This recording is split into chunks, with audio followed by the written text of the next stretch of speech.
Hi, this is Andy Hoffman of CryptoGoldCentral.com, where I publish a daily crypto-focused blog and provide professional crypto consulting services to individuals and altcoin developers alike. Okay, before I get to last night's big news, which I say in quotes given how inconsequential it is in every imaginable way, let me just say that as a 29-year financial markets veteran who worked as a compliance officer, bond trader, stock trader, hedge fund analyst, sell-side analyst, investor relations officer, corporate development officer, bullion dealer, marketing director, and market commentator, I've always found the term smart money to be humorous, particularly when referring to those investing other people's money. The reason being that their time frames are comically short, the amount they pay in commissions and taxes prohibitive, and their returns relative to benchmarks chronically underperforming. To that end, Google my Hedge Bombs article from 5 years ago of how the average hedge fund is no more successful than a monkey throwing darts, which would likely be renamed Hedge Nuclear Bombs if the Fed, PPT, and Exchange Stabilization Fund wasn't constantly printing money and both overtly and covertly supporting their predominantly long positions. When it comes to stocks and bonds, precious few hedge and mutual fund managers have outperformed index funds over time,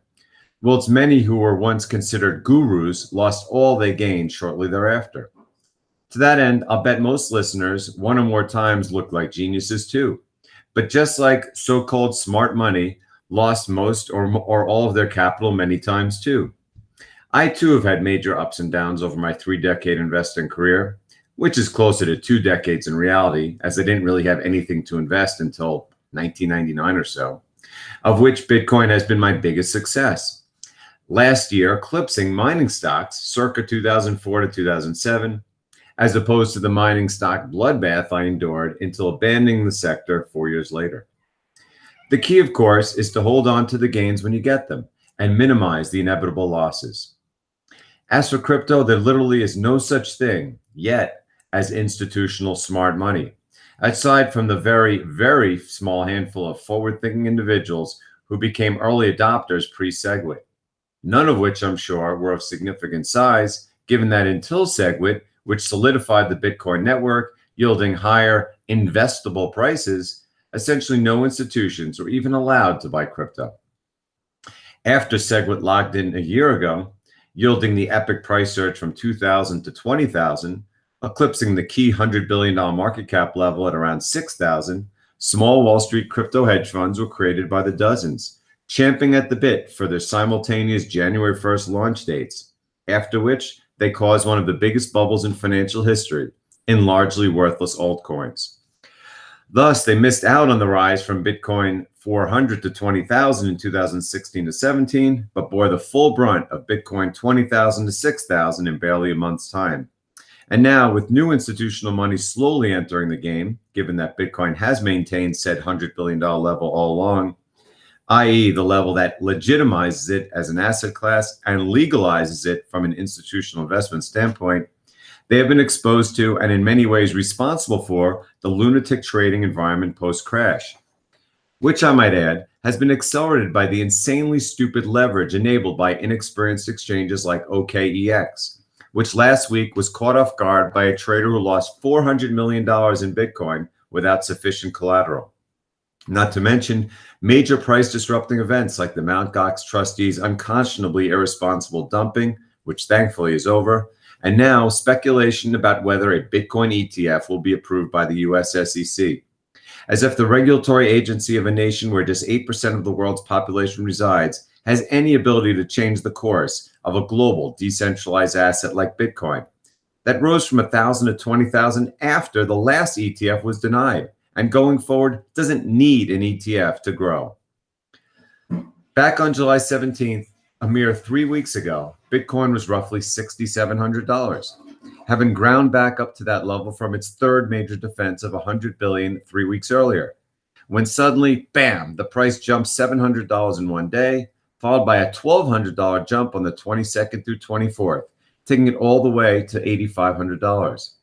At the time, it was well known that the SEC was set to decide on the SolidX Van Eck Bitcoin ETF on August 10th, and equally well known that it could be delayed to September 30th, which, given the experience of the Winklevoss ETF last year, in which their decision was delayed by 2 months before declining it, was clearly the most likely scenario, particularly given that August 10th falls right in the middle of the summer vacation period. Obviously, there's no way of quantifying the reasons assets rise and fall in value, but given the explosion of commentary about the ETF, it was quite clear that a significant portion of the rise was due to speculation about its approval, which I, of course, hoped for, but had no real reason to handicap either way, aside from the aforementioned path of the Winklevoss ETF a year ago. Frankly, given that more than 1,000 comments had been submitted to the SEC about the new ETF, about a topic with potentially tremendous political, economic, and social ramifications, why anyone would speculate on Bitcoin solely for this reason with such a short-term time frame to boot is beyond me. Let alone those who didn't buy early at 6,700 or 7,000, but later on at 7,500, 8,000, or even 8,500.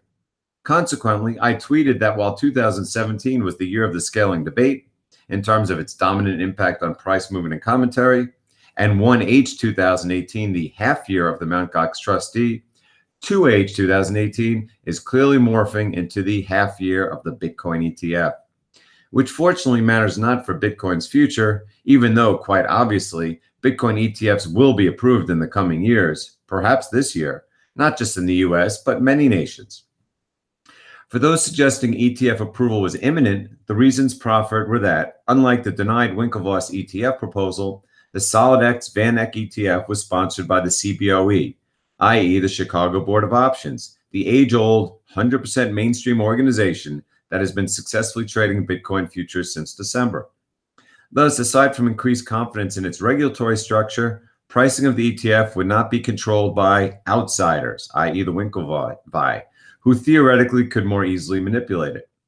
Additionally, custodial issues have been painstakingly addressed, and the fact that in the last month alone, BlackRock, Goldman Sachs, and the Intercontinental Exchange have announced plans to enter the crypto space have only increased its legitimacy further.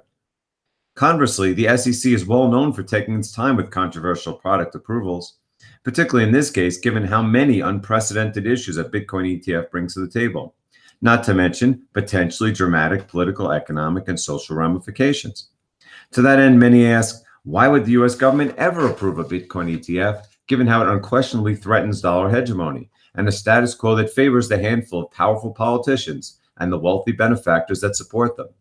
The answer being that Bitcoin is a global phenomenon that sooner or later will see ETFs approved in countless other countries, where governments are either indifferent to, or in some cases staunchly supportive of, monetary regimes like cryptocurrency that enable them to challenge the age-old dominance of a handful of wealthy Western nations. Hence, the lunacy of this summer's ETF mania that frankly I could care less about, knowing full well that Bitcoin got to 20,000 without one and will get there again no matter how much governments, bankers, and thought leaders like or dislike it. Again, there is no proof that the past 3 weeks' lunatic pump and dump was due solely or even primarily due to ETF mania, as frankly, I view the bigger issue to be the ongoing consolidation of the epic crypto explosion of November through early January, particularly in altcoins, but Bitcoin as well.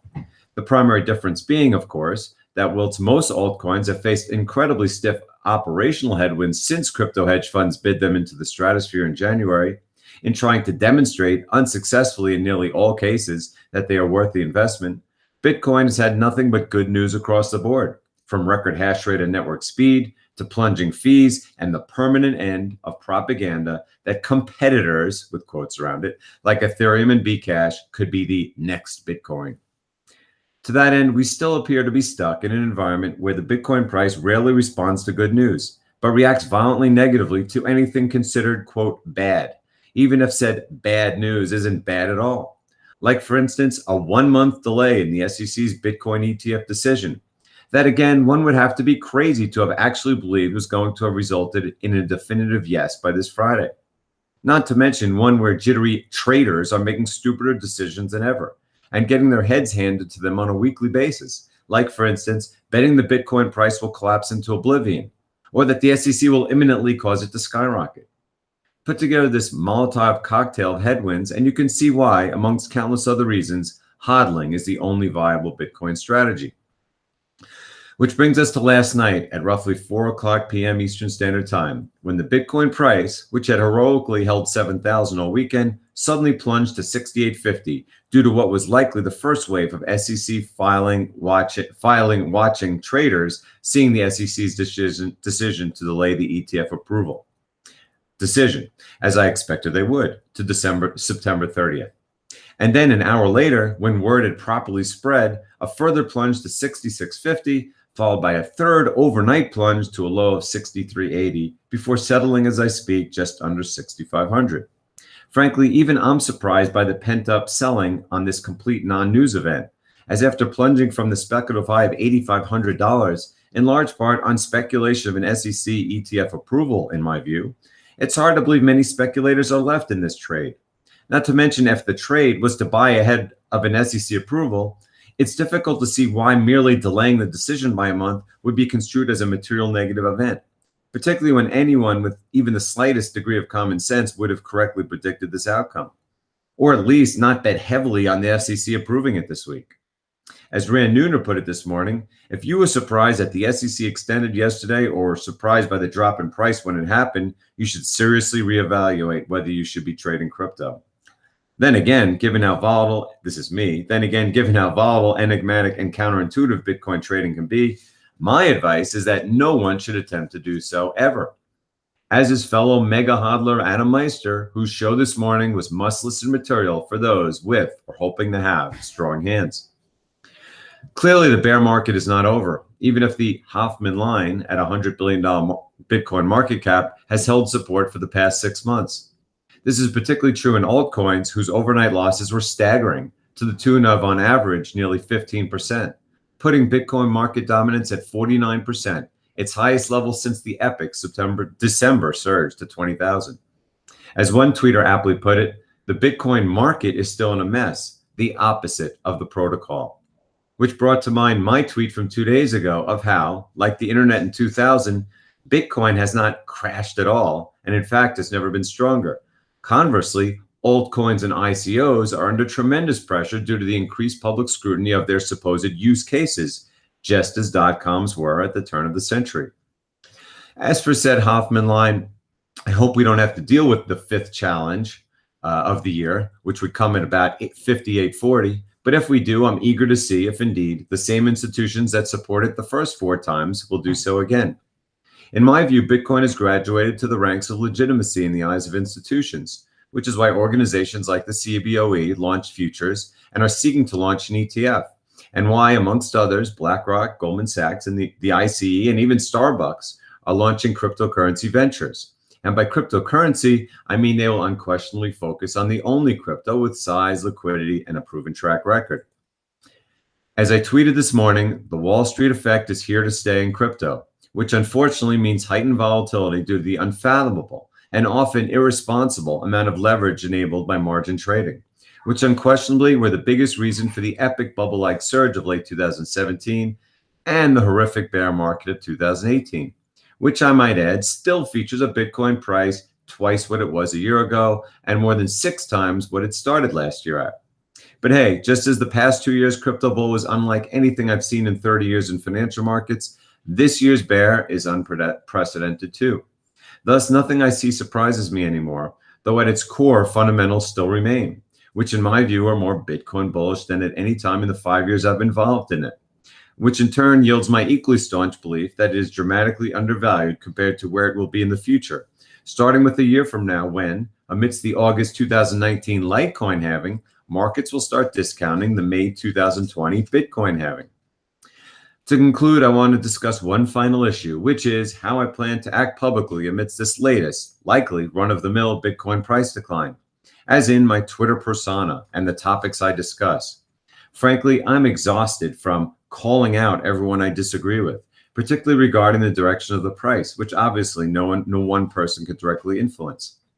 Clearly, I have much angst from years of watching charlatans attack precious metals, particularly TA gurus with perpetual strategies of being short-term bearish but long-term bullish. However, I have nothing to gain financially from such attacks, given that I don't get paid a penny for financial advice and don't recommend anyone do anything but hodl Bitcoin. Thus, for purposes of maintaining my sanity, I'm aiming to tone down my public angst, no matter how tempting it can be.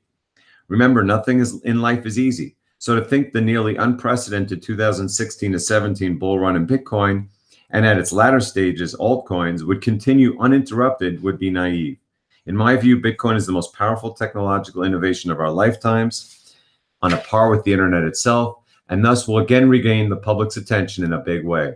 For now, we watch and wait for this unprecedented asset to chart its own unprecedented course. Thanks, and have a great crypto day.